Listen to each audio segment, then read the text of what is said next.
Algo cambia el día en que dejas de fingir, aunque sea solo frente a ti mismo, que esa distancia con tu hijo no te pesa.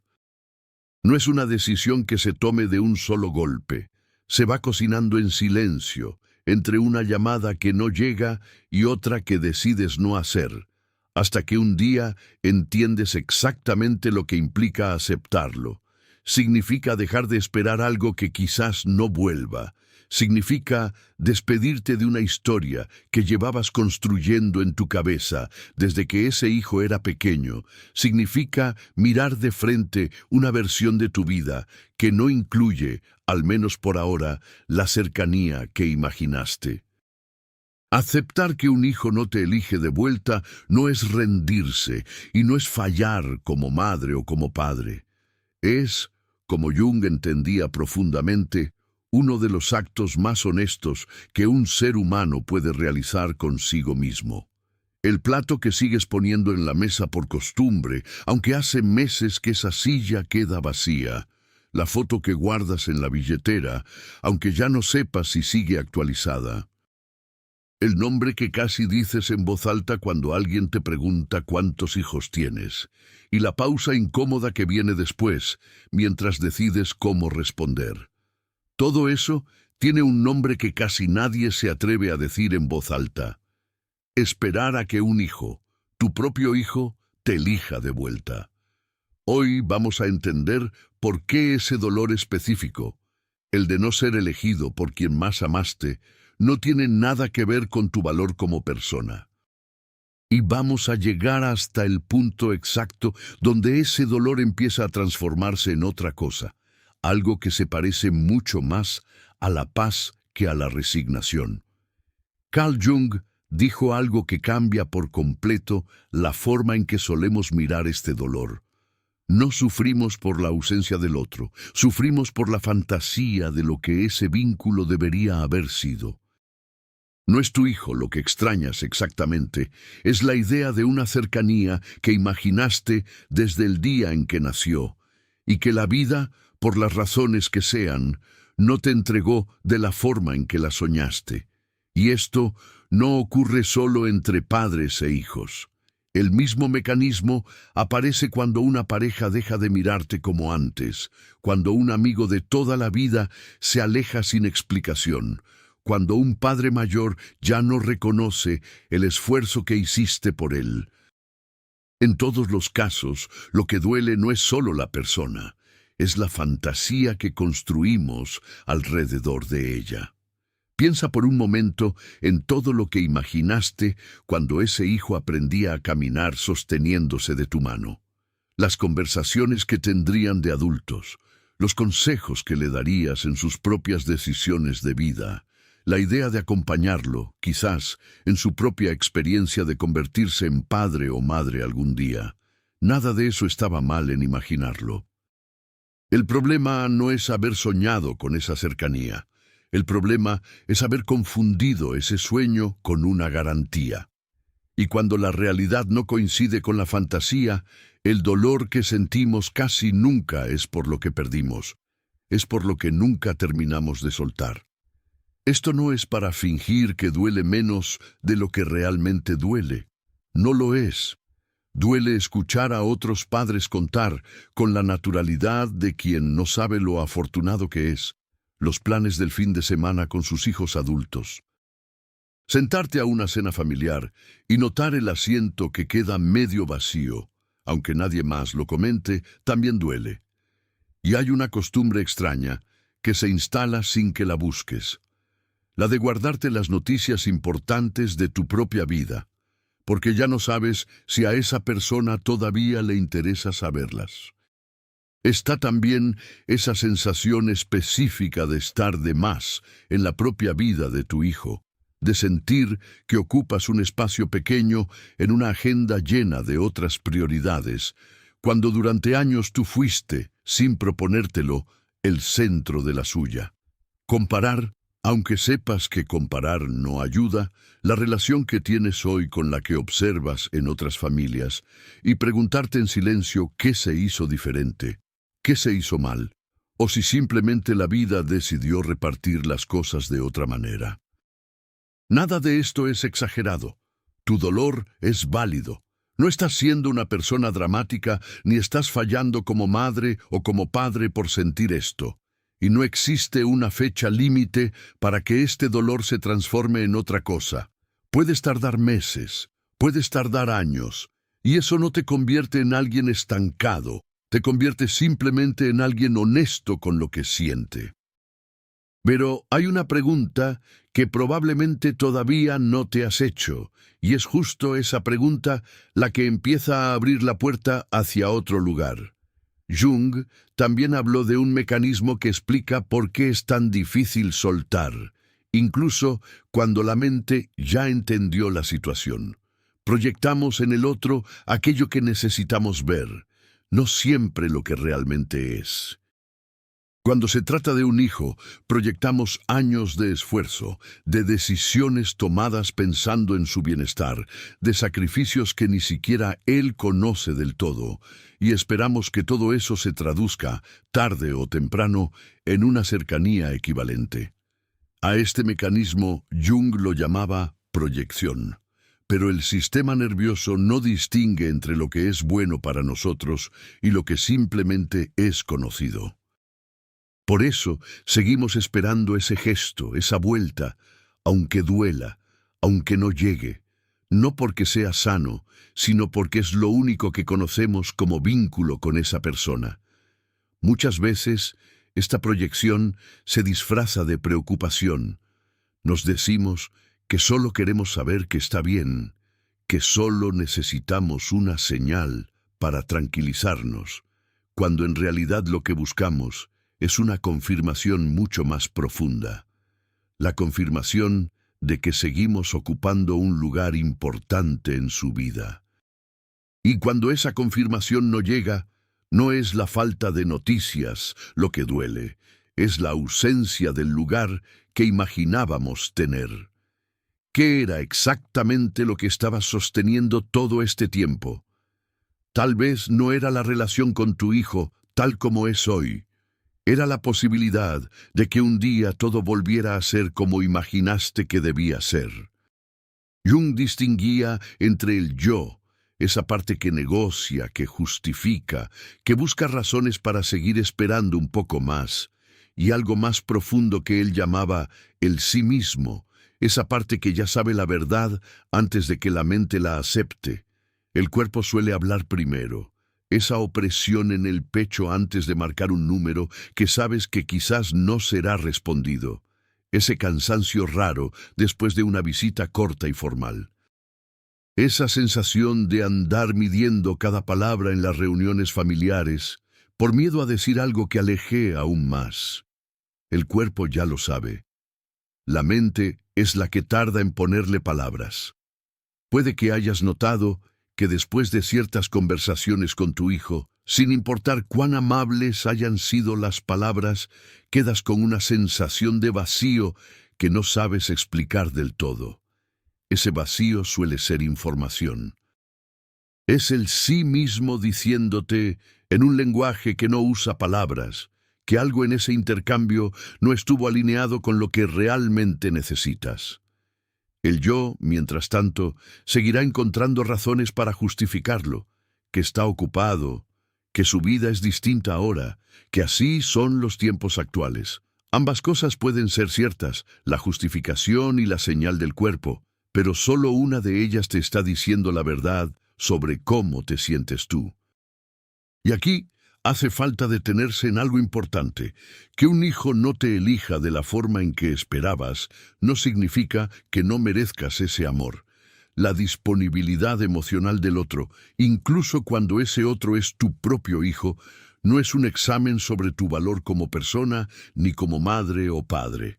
Es un límite de esa otra persona, con su propia historia, sus propias heridas, sus propios procesos, y no un veredicto sobre quién eres tú. Y sin embargo, hay algo que hace que sea tan difícil soltar esa espera, incluso cuando ya entendiste todo esto con la cabeza. Tiene que ver con cómo funciona tu propio sistema nervioso, y probablemente nunca te lo explicaron así. La psicología del comportamiento tiene algo que ayuda a entender por qué este tipo de vínculo puede volverse tan absorbente: el refuerzo intermitente. Cuando alguien nos da cercanía de forma constante, el apego se estabiliza. Pero cuando la cercanía llega de forma irregular, una visita cariñosa, seguida de meses de distancia, el vínculo se vuelve más intenso, no menos. La incertidumbre genera más apego que la constancia, porque el sistema queda en alerta permanente, esperando la próxima señal. Esto explica también por qué, paradójicamente, un gesto breve después de mucho silencio puede generar más ilusión que una relación estable con cualquier otra persona. No es que ese gesto valga más, es que el sistema nervioso, entrenado por la incertidumbre, lo interpreta como una señal de que todo puede volver a ser como antes. Si alguna vez sientes la tentación de escribir una vez más, de insistir solo para ver qué pasa, puede ayudarte a repetirte algo simple: lo que sostengo hoy no es cercanía, es la espera de que la cercanía regrese. Y entonces llega la culpa. La culpa casi nunca aparece diciendo abiertamente: esto está mal. Llega disfrazada de duda razonable. Tal vez fui demasiado exigente, tal vez debí insistir más, tal vez si hubiera hecho las cosas de otra manera, hoy la relación sería distinta. Muchas veces esa culpa viene de una máscara que construimos desde la infancia para ser aceptados, para cumplir con lo que se esperaba de nosotros. Jung la llamaba la persona. Y esa máscara sigue actuando incluso en la vida adulta, haciéndonos sentir responsables de vínculos que en realidad dependen de dos personas, no de una sola. Esa máscara, la que aprendiste a llevar desde niño, probablemente se formó en un hogar donde el amor estaba condicionado a portarte bien, a no generar conflicto, a cumplir con lo que otros esperaban de ti. Y aunque han pasado décadas, esa parte de ti sigue funcionando con la misma lógica infantil. Si algo no sale como debería, la responsabilidad es mía. Reconocer esto no es buscar excusas para no revisar tu propio comportamiento. Es simplemente separar la culpa que corresponde a un error real de la culpa que corresponde a un reflejo antiguo, aprendido mucho antes de que ese hijo naciera. Una pregunta puede ayudarte a distinguir la culpa real del patrón antiguo. ¿Me sentiría culpable si esta persona me hubiera dado de forma clara y constante el lugar que necesitaba en su vida? Si la respuesta es no, entonces lo que sientes no es una falta real, es un patrón repitiéndose. Este dolor no es exclusivo de los hijos. Aparece también con padres mayores que ya no tienen la misma cercanía de antes, con madres que se distanciaron por razones que nunca terminamos de entender, con hermanos que eligieron otro camino y dejaron una distancia difícil de nombrar. El mecanismo es el mismo: la espera de un lugar que imaginamos y que no siempre llega en la forma esperada. Si tu dolor no es exactamente este, si viene de otro vínculo familiar, lo que compartimos hoy también te pertenece. Y llegados a este punto, hay algo que necesitas saber antes de seguir adelante, porque es lo que realmente hace posible soltar sin que eso signifique fingir que nada pasó. Y aquí aparece uno de los conceptos más importantes de este proceso: el perdón. Perdonar no es decir que lo ocurrido estuvo bien. No es darle a esa persona una nueva oportunidad si tú no lo deseas. El perdón, en el sentido junguiano, es sobre todo un acto de integración hacia uno mismo, no hacia el otro. Es soltar el peso que te mantiene atado a una expectativa incumplida, no porque esa expectativa haya sido tonta, sino porque ya cumplió su tiempo. Esto no significa abrir la puerta de nuevo sin condiciones, ni fingir que todo está resuelto para evitar la incomodidad de una conversación pendiente. Puedes perdonar y al mismo tiempo sostener una distancia que te haga bien. El perdón, entendido así, es mucho más una decisión interna que un gesto hacia el exterior. Piensa en alguien que carga durante años una piedra pequeña en el bolsillo del abrigo sin darse cuenta del peso, hasta que un día mete la mano y la encuentra ahí, fría y áspera, después de tanto tiempo. Perdonar es sacar esa piedra del bolsillo. No significa que el camino recorrido con ella no haya existido, solo significa que ya no hace falta seguir cargándola para recordar de dónde vienes. Hay una parte de nosotros que no queremos mirar, algo que llevamos escondido casi sin saberlo. Jung llamaba a esto la sombra. Y la sombra no es solo lo que reprimimos de nuestra propia historia, también es aquello que nos negamos a ver con claridad en el otro, porque verlo con honestidad nos obligaría a actuar de otra manera. Tal vez hay algo en la forma en que tu hijo se relaciona contigo que llevas tiempo evitando nombrar, porque nombrarlo significaría aceptar que ese vínculo hoy no es lo que imaginaste. Y también puede haber una sombra propia en juego, la parte de ti que, sin darte cuenta, esperaba de ese hijo algo que en realidad te correspondía a ti mismo dar. Reconocimiento, compañía, un sentido de propósito.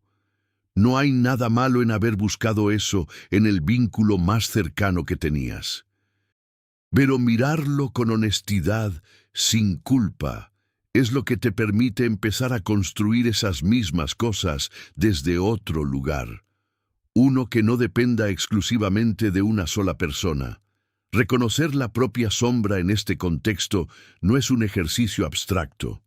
Puede ser algo tan concreto como notar que, cada vez que hablas de tu hijo con otras personas, terminas justificando su distancia con excusas que ni tú mismo te crees del todo.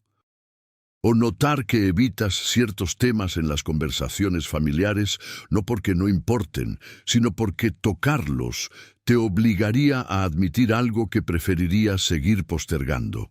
La sombra no pide ser eliminada.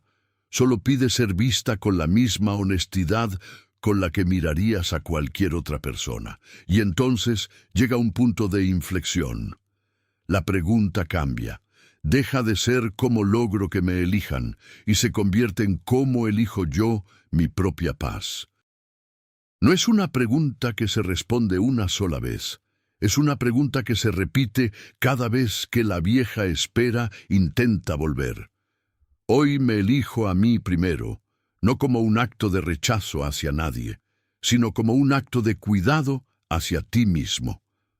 Una distinción conviene tener siempre presente en este proceso. La soledad es el dolor de sentirse solo.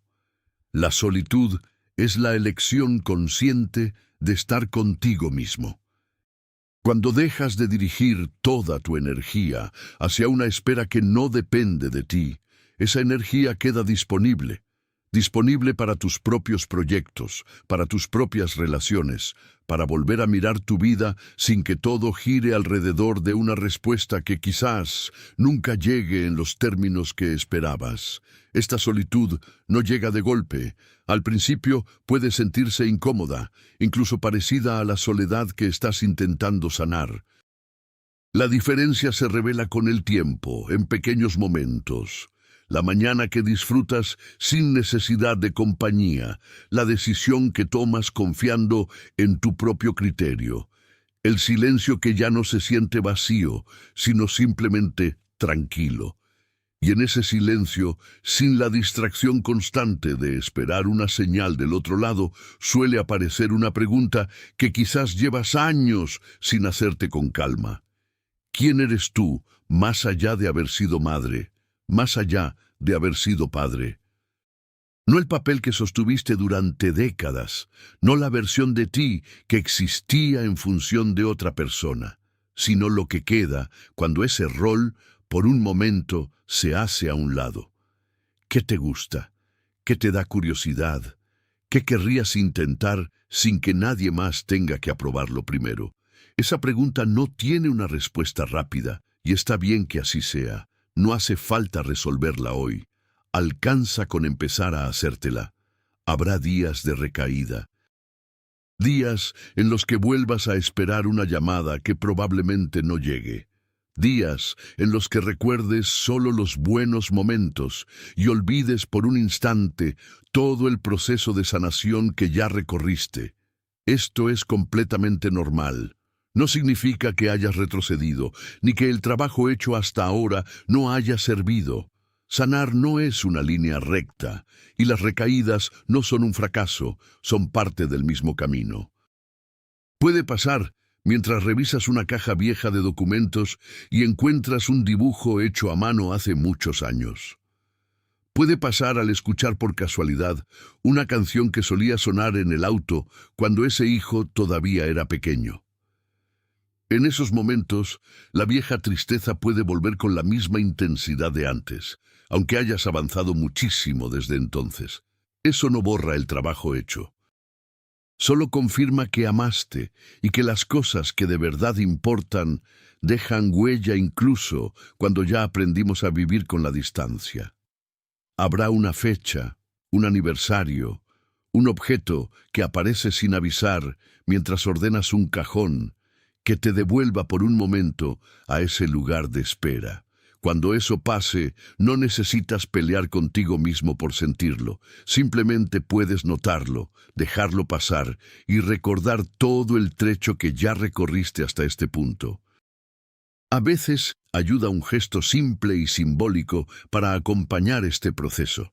Conocemos la historia de un padre que, después de años de guardar en un cajón los regalos de cumpleaños que había comprado y nunca llegó a entregar, decidió donarlos a un centro comunitario del barrio, como forma de soltar físicamente lo que llevaba tanto tiempo cargando en silencio. No lo hizo para olvidar a su hijo, sino para dejar de sostener una espera que ya no le hacía bien. Tú decides, sin necesidad de que nadie más lo apruebe, cómo y cuándo cerrar ese capítulo de la forma que sientas correcta.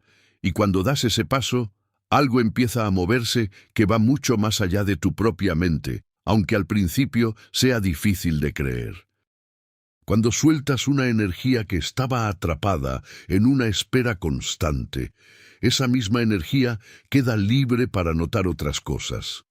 Una conversación que antes hubieras pasado por alto, una oportunidad que no habías visto, una relación distinta que empieza a tomar forma. Jung tenía un nombre para esto, la sincronicidad, la idea de que ciertos acontecimientos externos parecen responder a nuestros movimientos internos sin que exista una relación de causa y efecto evidente.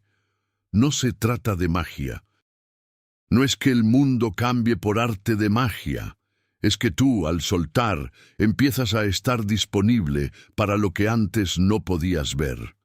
Algunas personas, después de este proceso, cuentan que retomaron un pasatiempo que habían abandonado hace años. Otras descubren que tienen espacio para relaciones que antes pasaban desapercibidas. Un sobrino, un vecino con quien nunca habían profundizado una amistad reciente. No es que estas cosas antes no existieran, es que la energía estaba tan concentrada en una sola espera que no quedaba lugar para notarlas. Con el tiempo, este proceso suele transformar algo más profundo que la relación con ese hijo o con esa persona. Transforma la relación contigo mismo. Empiezas a confiar más en tu propio juicio. Tomas decisiones más alineadas con lo que realmente necesitas, no con lo que esperas que otros validen. Necesitas menos aprobación externa para sentir que tu vida tiene sentido. Atravesar este tipo de dolor sin huir de él, mirándolo de frente en lugar de taparlo con distracciones, suele dejarte con una versión de ti mismo que conoce sus propios límites con mayor claridad, que sabe distinguir mejor entre lo que puede controlar y lo que no. Quienes ya llevan un tramo largo de este camino suelen describirlo con una idea parecida. Aprendieron a amar a su hijo sin necesitar constantemente su validación. Ese amor no desaparece, simplemente cambia de forma. Deja de estar atado a la expectativa de una respuesta y empieza a sostenerse solo, sin condiciones, incluso desde la distancia. Esa transformación también cambia la manera en que te relacionas con las demás personas de tu vida. Empiezas a notar, casi sin proponértelo, cuáles vínculos te devuelven algo parecido a lo que entregas y cuáles te dejan siempre del lado de quien espera. Y con esa claridad, sin resentimiento, empiezas a invertir tu energía de forma distinta, no menos generosa, pero sí más consciente de dónde la pones. Soltar no debería sentirse como un funeral, debería sentirse, con el tiempo, como espacio recuperado. El espacio para poder amar a tu hijo o a quien sea que esté detrás de este dolor, sin que ese amor esté condicionado a recibir de vuelta exactamente lo que imaginaste. Si en algún momento de este video reconociste tu propia historia, cuéntanos en los comentarios qué parte fue la que más te movió por dentro. No hace falta que sea una respuesta larga ni ordenada. A veces una sola frase alcanza para poner en palabras algo que llevabas tiempo cargando en silencio. Gracias por darle este tiempo a tu propio proceso hoy. Si sientes que este espacio te aportó algo, suscribirte y dejar tu me gusta ayuda a que estas palabras lleguen también a otras personas que quizás justo ahora están atravesando lo mismo que tú. Te espero en el próximo video.